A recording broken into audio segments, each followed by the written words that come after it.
The trial of Nigerian pastor Timothy Omotoso and his two co-accused Lusanda Sulani and Zukiswa Sito is underway in the Port Elizabeth High Court. The trio are facing a number of charges, including human trafficking, racketeering and rape. Judge Irma Skuman has dismissed the media application to broadcast the trial.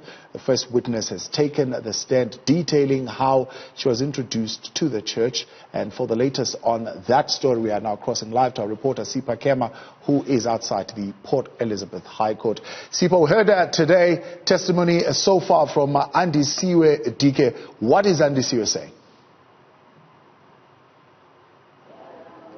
Well, the second part, as you said, the first part where she started leading up to the tea break was when she explained and detailed how she was introduced to this church. And the second part, following the tea break, leading up to now the adjournment of lunch break, she was detailing how she communicated and actually the relationship she had and built with Timothy Omotoso. The first part she told us was how they communicated and also how she was identified first by the pastor. She says that she was actually identified while she was an usher in the church. He apparently during prayer session where everyone had to close their eyes, besides the ushers had to close their eyes, the ushers, they kept their eyes open. She said she saw him walking towards the bathrooms only to find that he walked up behind her to hug her from the back, and then when she got shocked, he sort of made a hand gesture which told her to just relax a bit. Thereafter, she explained how she was then asked if she wants to be part of his chosen girls, and then that's when she said yes, she definitely wants to be part. Just quoting what she said that the secretary in East London, who goes by the name of Kanyo, approached her and said, Timothy Omotoso, the man of God, can be anything you want him to be. He can actually be your daddy, he can be your pastor, he can be your everything. It is up to you what you choose. Dike then said that she said, I want him to be my everything. And that's when she started communicating with him. And she says that one of the requirements of the chosen girls was to send text messages to Timothy Omotoso using one of the branch secretary. In her case, she used the East London branch secretary, where she would send him complimentary messages of his previous sermon or even the sermon that they just watched in church. In 2016, Sipha, she says when she attended one of the crusades and she had stopped sending texts, what actually happened? Well, she said that as the time went on, of course, during the first year which she joined the church, which was towards December, she had started, she stopped sending text messages. But by May 2016, she had stopped at all having contact with Timothy Omotoso. Then they had a crusade in Port Elizabeth, which she attended as an usher. And she said that during one of these crusades, he gave her an angry look, as in to show her he was angry and disappointed in her. And then thereafter, as he was about to leave, she tried to run, of course, and intercept him as he was driving out. She says he slowed the car down and rolled down the window and still gave her a discerning look and a look of anger. And when she said to him, and she cried and she said, Papa, I'm sorry, he said to her, why did you stop SMSing me?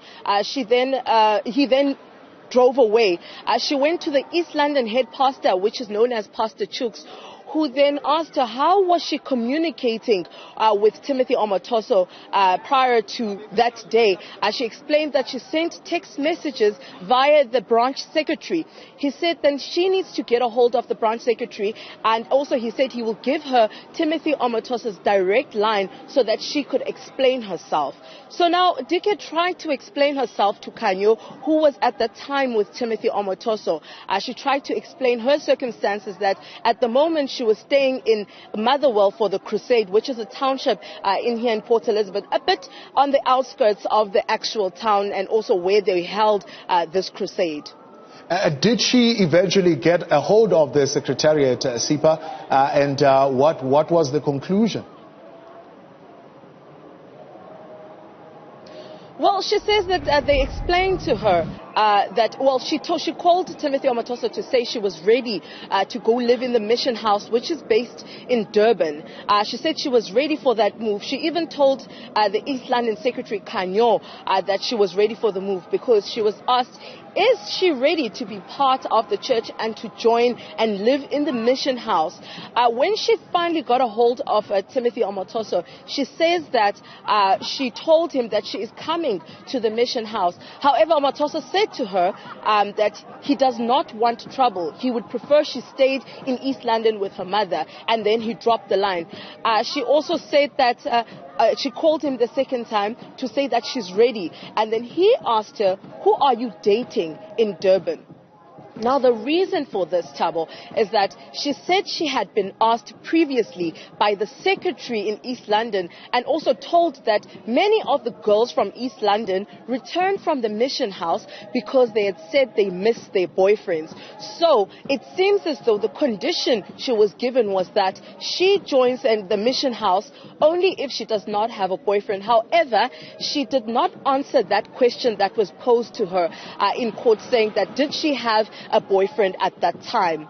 Then that's when she started to prepare to leave for the mission house. Now, she says that she was approached by the head pastor in East London's wife, Pastor Chooks' wife, who said to her, you know what it means to live in the mission house. She says, as I quote her, that she was told that she is there for her own destiny, not to make friends, and she needed to ensure that she never discusses her one-on-ones with Timothy Omotoso, with anyone else in the mission house.